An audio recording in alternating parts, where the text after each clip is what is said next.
Hello everyone. As a brief introduction, my name is Jorge Emilio Melo Guevara. I am a mechatronics engineering student.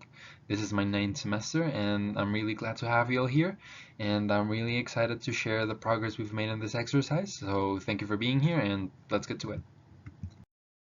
Hello, my name is Jason Nicolas Diaz Arciniegas. I'm currently a ninth semester mechatronic engineer student with a strong interest in artificial intelligence, motion control, and industrial automation. Together with my teammate, we are excited to present the project we've developed, which is focused on motion control.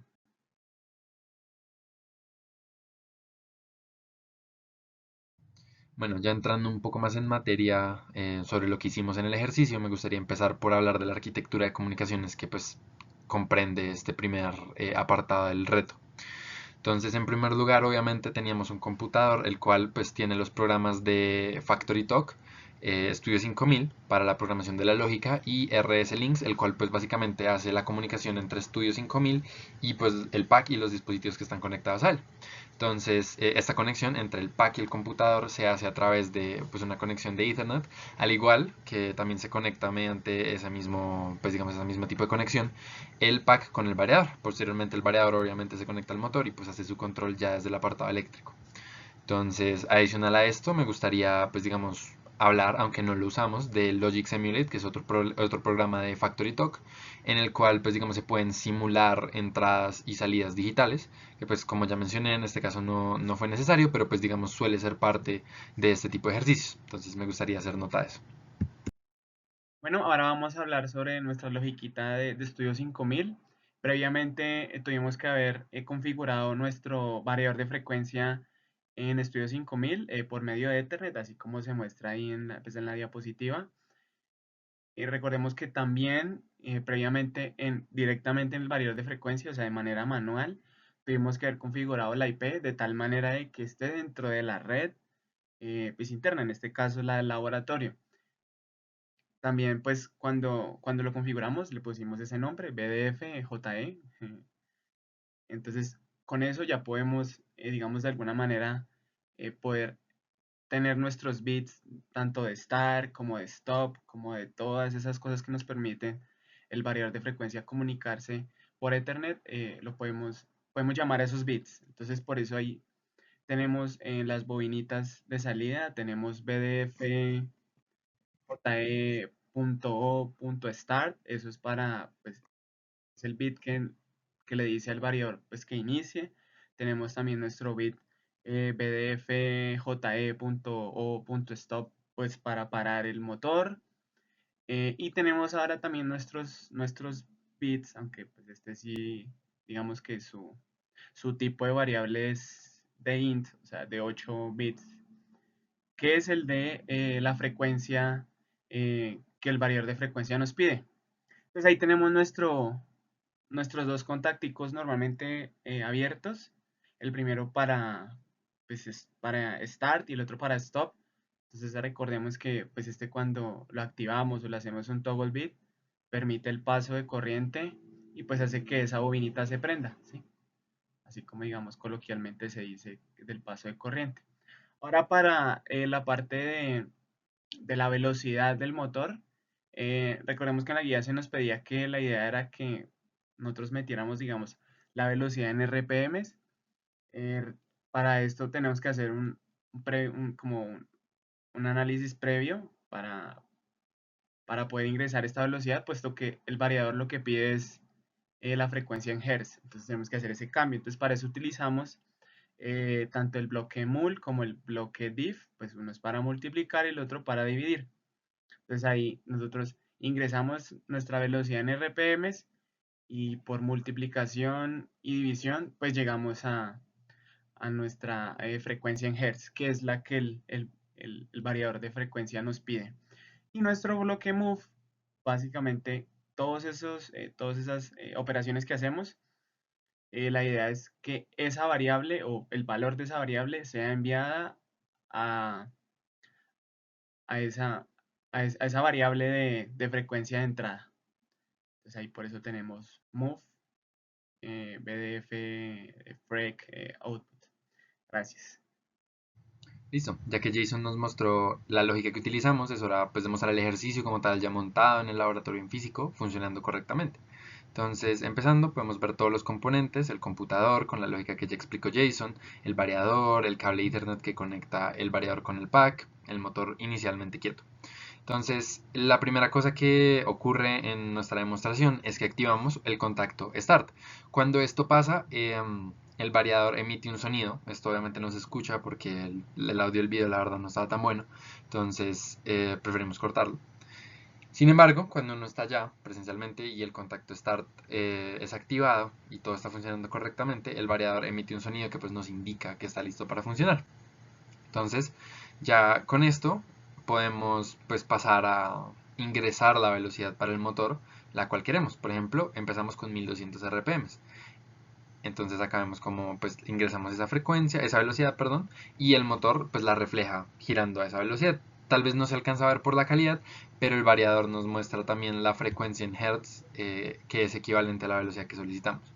Entonces, ahora pasamos a 2400 RPM. Podemos ver que el motor gira más rápido, pues en concordancia a la entrada.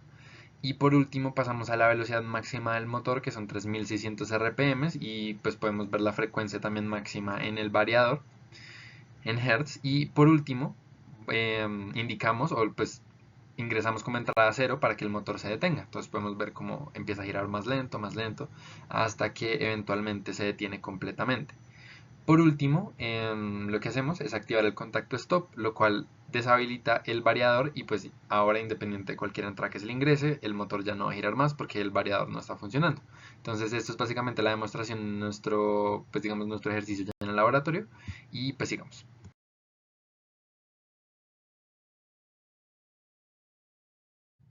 Bueno, en cuanto al ejercicio del servomotor y sobre su arquitectura de comunicaciones, pues tenemos realmente una muy parecida a la que ya hablamos en el variador. Tenemos el computador, donde programamos la lógica a través del programa Studio 5000. Tenemos RS Links, que conecta Studio 5000 con pues, los componentes conectados al pack y el pack mismo, y pues hace la mediación, por así decirlo. Y ahora, en vez de tener un variador, lo que tenemos es un servo drive, el cual se conecta al servomotor y pues básicamente hace el control de posición según le indiquemos a través de la lógica, como pues ya Jason nos explicará en la siguiente diapositiva. Vale, ahora hablaremos sobre nuestra logiquita en Studio 5000 para el control de movimiento de nuestro servomotor. Previamente hicimos toda la configuración por Ethernet de nuestro servodriver y también hicimos la configuración del eje que pues hacía alusión al motor como tal, al servomotor. Toda esta configuración nos ayudamos en algunas guías, incluso el mismo manual, que el manual es muy importante, deberíamos ir al manual directamente a ver toda esta configuración.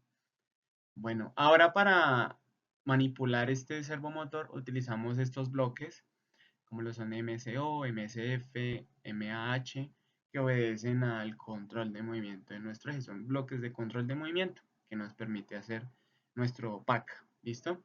Entonces tenemos primero el MCO, que es el bloque que nos va a ayudar a iniciar o sea, para poder empezar a mover el servomotor. Tenemos nuestro contacto normalmente abierto, que pues cuando lo activamos le hacemos ya sea un toggle bit o digamos una variable base o digamos un alias desde, por ejemplo, un SCADA o algo así que lo activemos, el motor va a empezar a sonar así como está en el video y ya lo podemos empezar a manipular. Esos bloques, la mayoría nos piden el axis, que hace alusión al motor, y motion group es básicamente como esa variable donde se van a guardar esos movimientos, o bueno, esa que va, sí, donde se van a guardar esos movimientos. Listo, para stop tenemos el MSF, lo mismo, piden estos mismos parámetros, entonces cuando lo activamos, eh, nuestro motor ya no se puede mover para ningún lado, o sea, no puede ser manipulado. El set home básicamente setea el home, o sea, si yo empiezo a mover mi motorcito y lo dejo desde un punto y ahí, digamos, activo ese contacto, desde ahí va a ser nuestro cero, desde ahí va a ser nuestra referencia, ¿listo? El reset funciona para cuando tenemos errores de límites, digamos cuando uno empieza a jugar con esos límites para, digamos, cuando uno quiere hacer movimientos a más de 30 grados, algo así, y nuestros límites están 30, si nos pasamos de esos límites, el driver nos bota de una vez un error, sale como fault y se empiezan a alumbrar unos bombillitos. Entonces con ese reset podemos desactivar esa falla y pues seguirlo manipulando. Esto es el bloque MAFR. Todos esos bloques piden las mismas, digamos, variables. Y aquí tenemos un primer paso para nuestra secuencia que se nos pide en la guía, que es el sensor amarillo. Cuando el sensor amarillo es activado, vamos a aplicar el bloque MAM.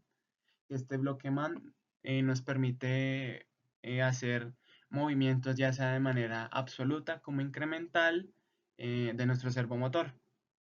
Entonces ahí le tenemos que pasar también la posición en grados, tenemos que especificar la velocidad, tenemos que especificar la aceleración, incluso se le puede especificar el jerk, se le puede especificar el perfil que se va a utilizar para llegar a esta posición. ¿Listo? Bueno. Entonces cuando activamos esto, este contacto, digamos, estamos simulando un sensor como si llegara esa señal, se activaría eso y se movería menos 45 grados, como dice ahí. Vamos a seguir hablando en la siguiente slide respecto a este bloque. Vale, ahora seguiremos hablando sobre nuestra secuencia que se nos pedía en la guía. Entonces, tenemos nuestros 3 contacticos normalmente abiertos que simulan como si yo tuviera un sensor azul, un sensor rojo y un sensor verde.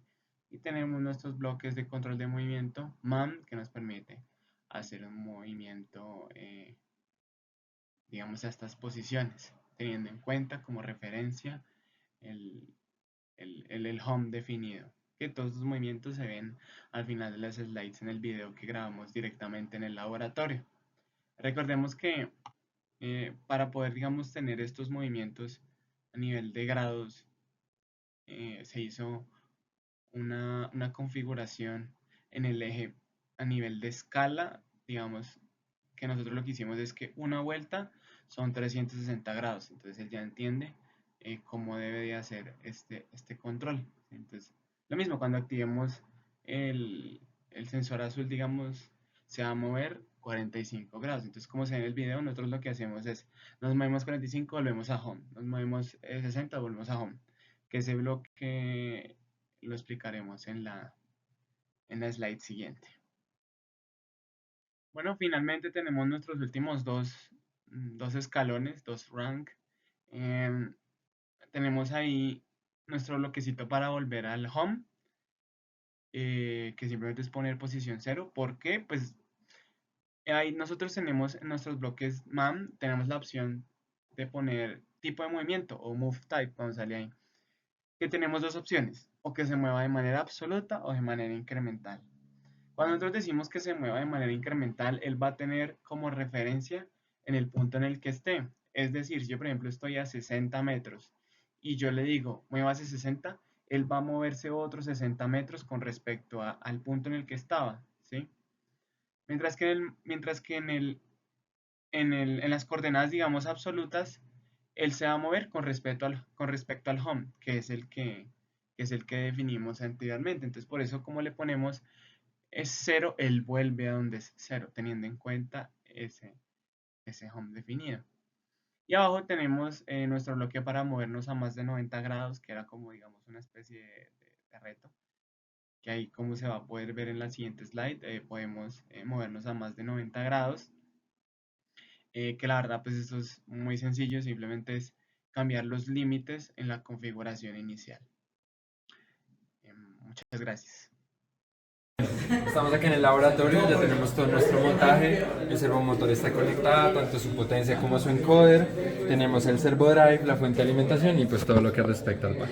Entonces para la etapa 0 tenemos todos los contactos en el programa pues, deshabilitados, las entradas digitales y pues las salidas también las tenemos todas desconectadas, de forma que no hay ningún riesgo de que sea alguna falla o una operación indeseada del servomotor. Entonces, para empezar con la etapa 1, vamos a habilitar el eje. Y vamos a setear el home a través de del bloque MAH. Bueno, después de haber sellado nuestro home, pues que quede aquí, digamos, nuestro cero, ya con nuestro bloquema, que lo explicaremos más adelante. Ahora vamos a empezar a correr la secuencia que se nos pidió. Aquí tenemos nuestros contactos que van a simular el sensor azul, amarillo, bueno, etc. Entonces, listo. Ahora nos vamos a mover menos 45. Ahí nos vemos menos 45 con el bloque mount. Ahora vamos a volver a home para movernos. Ahí nos devolvimos a home. Ahora nos vamos a mover 45 grados. Ahí están nuestros 45 grados. Ahora nos movemos nuevamente a home. Después de eso nos movemos ahora menos 60. Ahí está nuestro menos 60. Ahora nos movemos nuevamente a home. Y por último nos movemos a 60. ¿Listo? Ahora volvemos a home. Y aquí podemos ver que por ejemplo nos podemos mover a 240. Ahí está 240. Pues nada, ahí podemos evidenciar que el servomotor se puede mover a diferentes ángulos. Bueno, definitivamente como conclusiones varias. Es importante familiarizarse con las cosas, empezar a, como coloquialmente se dice, a untarse las manos, porque de verdad me acuerdo la primera vez que abrí un tablero y ahora cómo me siento cuando abro un tablero, hay más seguridad a la hora de reconocer las cosas, que el variador de frecuencia, que el servodriver, que el guardamotor, todas esas cosas, estamos más familiarizados como a tocarlas, a sentirlas. Es muy importante para no sentirse un poco abrumado, sentir mucha seguridad cuando, digamos, estemos en la industria manipulando estos elementos. También es muy importante porque en la simulación todo funciona, en la simulación no tenemos problemas que el Ethernet no está conectado, que el cable no funciona, que la red eléctrica se perdió, que ese no es el servo driver, que era el otro, que hay que hacer tal cosa, que en la simulación simplemente se corre y ya y ahí pues funciona y si hay un error es porque simplemente uno programó algo mal. Entonces es importante tener todas esas habilidades de haber cogido las cosas, de haber manipulado directamente uno las cosas, ¿sí? Entonces pienso que eso es muy importante para llegar a la industria y no estrellarse un poco. Eso por un lado. Por otro lado, también fue importante, digamos, empezar a utilizar estos bloques de control de movimiento ya real, porque en la entrega pasada fue simulado. Entonces, ahí vimos algunas diferencias. Incluso también vimos que la sintaxis es casi igual entre Siemens y Allen Bradley.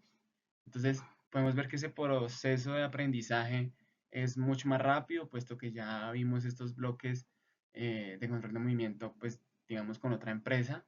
Entonces sería importante seguir aprendiendo sobre estos bloques en otras empresas como Schneider, Chinge, bueno, otras empresas que también tienen estos bloques especiales, así como el PID, que espero lo podamos utilizar en NX ahora que lo vamos a ver. Pues nada, mucho por seguir aprendiendo.